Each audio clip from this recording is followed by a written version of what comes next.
I recently had a rehearsal with my blues rock cover band Blues Boosters, and you might have seen a video that I uploaded recently where we played Outside Women Blues. It was one of the songs that we recorded whilst rehearsing. The recording wasn't, a proper recording. It was just this camera with this camera audio. It's just my telephone, my Sony telephone.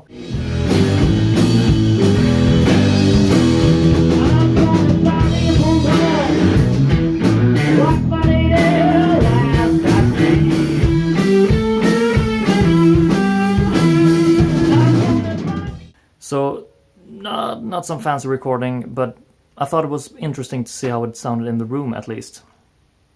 I was very excited to try out my new setup. I used the Seed Amplifier's Lunchbox Reverb going into the old Lunchbox amp with that special way I hook them up. You can find a link to a video about that setup down below in the description box. But yeah, I was really excited to see how they performed, because they are loud amps, but they're small amps. So I wasn't too sure how it would sound, actually. But they sounded amazing, in my ears at least. I really loved the sound that I got. I used, besides the amps, I also used my treble booster. It's a DIY copy of a Rangemaster, pretty much. That went into another DIY copy of a Color Sound overdriver or power booster that I always use. That was pretty much it for my rig. Those two pedals going through those amps. The cab here, this is the Lunchbox cab, the old version. I didn't plug that in at that time. It was just both of the combo amps, and they sounded amazing. And I had the volume on 9 o'clock.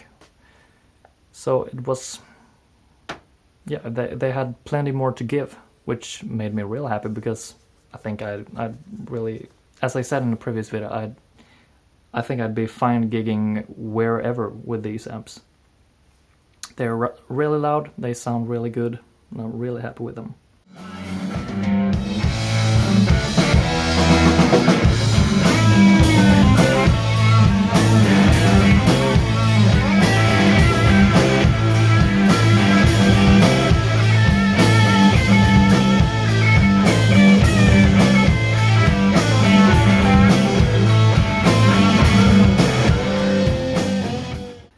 We also tried the bass player, who's also a phenomenal guitarist.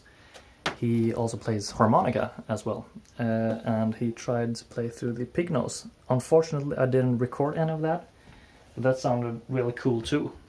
We plugged, first we tried only using the pig nose amp by itself. It sounds like a pig nose amp, it's cool, but it was a bit too quiet in that context. So we plugged from the preamp out on the back.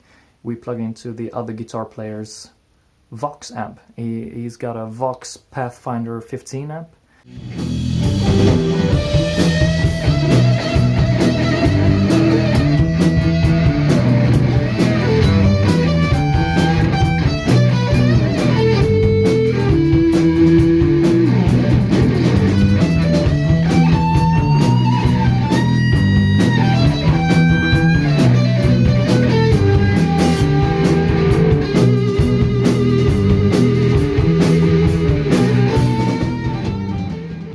I don't know if the amp has a 10-inch speaker, maybe.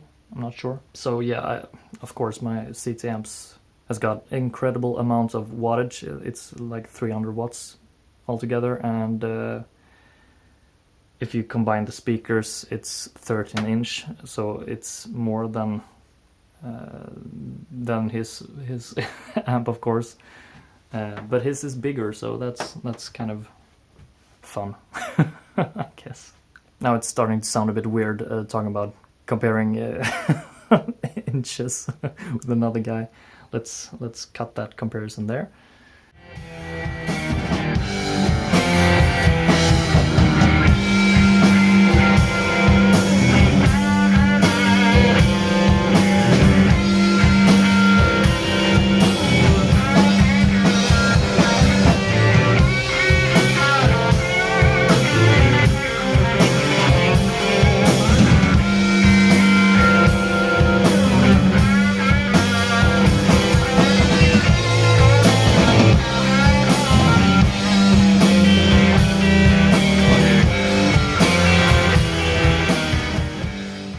Now the fun thing was that I actually ended up using my Tone Master Deluxe here for vocals. It sounded great. I was using my let's see here. I was using my old Shure mic, Unidyne B, it's called, model 5155A, with a quarter-inch plug, just hardwired. So that was going into my deluxe reverb for vocals, and it sounded great.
Previously in that band, I have used this Magnum 44 power amp as a kind of PA. I used this, there's a power supply on, but I used this one plugged into the CT cab, and that works well. I mean, well enough. It sounds good.